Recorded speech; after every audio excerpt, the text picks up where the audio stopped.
আচ্ছা, আমাদের জীবনে তো আমরা অনেক মানুষ দেখি। সত্যি কি তাদের চরিত্র দিয়ে বিচার করা যায়?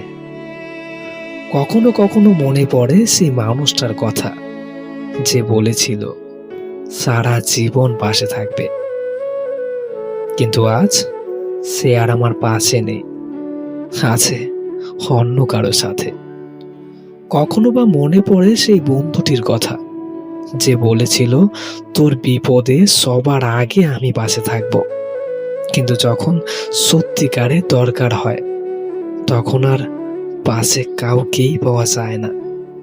আবার কখনো মনে পড়ে সেই মানুষগুলোর কথা, যাদের আমি জীবনের সব থেকে বেশি গুরুত্ব দিয়েছিলাম, আজ তারাই সবচাইতে বেশি আমায় অবহেলা করেছে। সত্যি বলতে পরিস্থিতির সাথে মানুষের চরিত্র বদলাতে নিজের চোখে দেখেছি।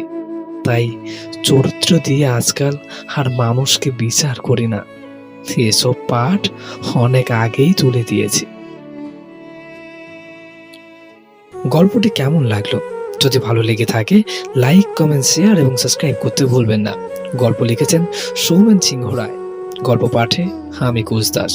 আপনাদের লেখা যদি কোনো গল্প থেকে থাকে আমাকে মেল করতে পারেন, অথবা কমেন্ট বক্সে আপনাদের গল্প আমাকে শেয়ার করতে পারেন।